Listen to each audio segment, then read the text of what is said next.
ProResRAW is finally on Windows computers, and I'm excited about it.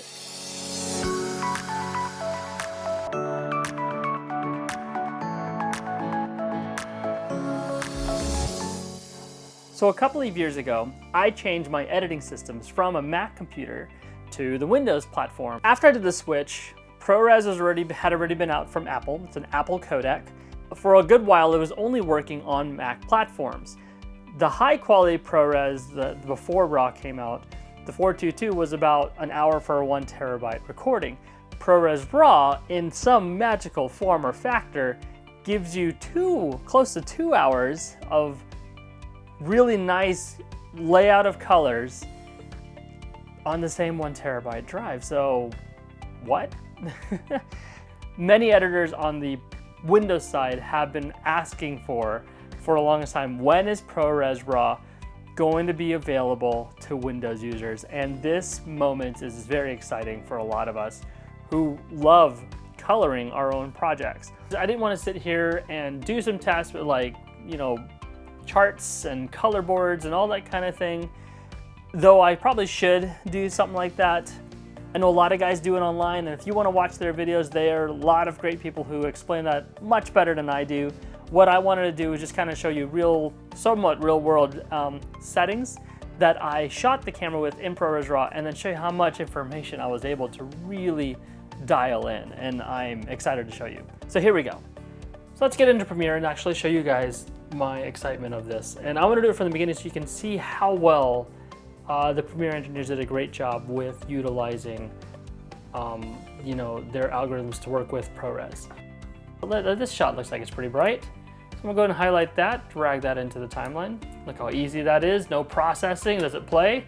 Plays beautifully. Now, like many people have probably looking at this thinking, holy crap, that looks horrible.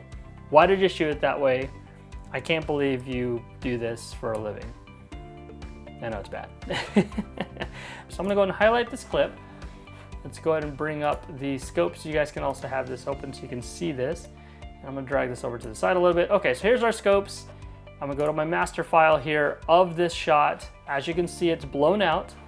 Down here at the bottom, Premiere has decided to add this little ability on here to control ProResRAW.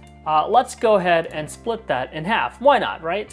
Because obviously I don't want to go up, because if I go up, let's just for fun jump halfway up that way. It's white. Yeah, it was already blown out to start off with, so that's not surprising. And then look at this, it went straight up. It's just white. Okay, let's reset that. So let's go ahead and just press the reset button.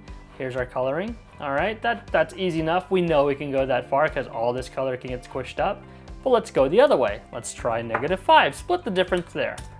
Look at all those clouds that have come back. Look at all this information here. You could even see some of the details in these. Let me see if I can, this is on fit. Let's go to 100% here. If I were to play it from here, I mean, look at that. You can even see the water moving here. That is quite impressive. I'm impressed by that. But this is obviously too, let's go back to the program. Let's go ahead and put this in fit mode. It's a little too dark. I mean, we now underexposed it by quite a bit. It looks like so.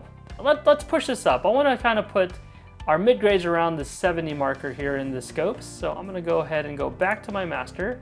Let's split this in half. So let's do -2.5. That's 0 to 5, and that is a beautiful looking shot. I'm very happy with that. Okay, let's look at another shot. Let's go and do the same thing. Let's go over here. Let's go to Effects Controls, hit its master ability. I'm going to drop down to -3.5. Play this footage back. Look at that. There's the fog in the bottom left corner. Gorgeous shot. Good starting point for me to start with. Let's play with a little bit of the levels here.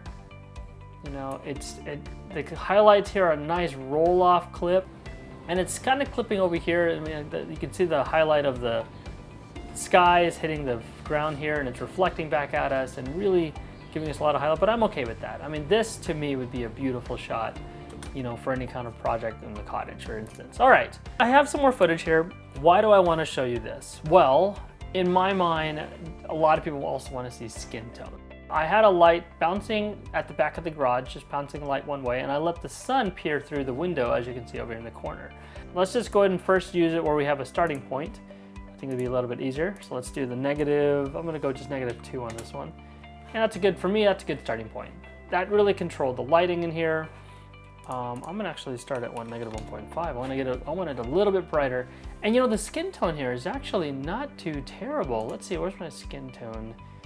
Let's use this guy here for skin tones, right? So a lot of people like to use. So here we are, skin tone line is right here in Premiere. They did make a nice little axis for it.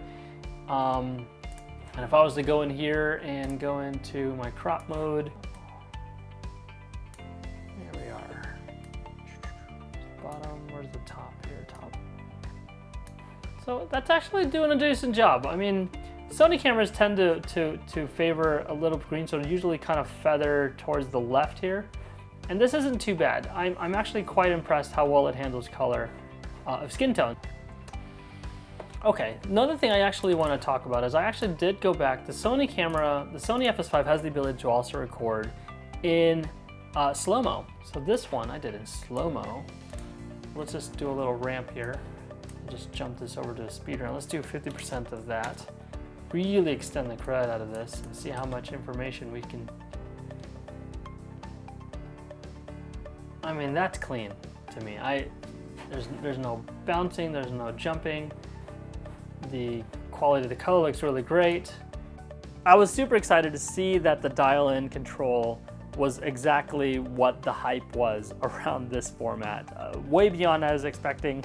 And this ProResRAW is just wonderful. My computer just screams through it. I mean, I plug it in, it plays fine. I color grade it, plays fine. I put some graphics on it, plays fine. I have no idea what kind of magic's going on behind this thing, but it's wonderful. And I honestly am looking forward to using it more in the future. ProResRAW still takes up a lot of room. I did say it had less room than the Apple ProRes 422, and there's a chart on that shows where all of these levels are at. If you can have the ability to record ProResRAW, give it a try, shoot with it, film anything. I mean, that's how we all stay creative. Keep out there and keep having fun with filming. And thank you guys for watching this video, and I look forward to seeing you at the next one. Have a good one.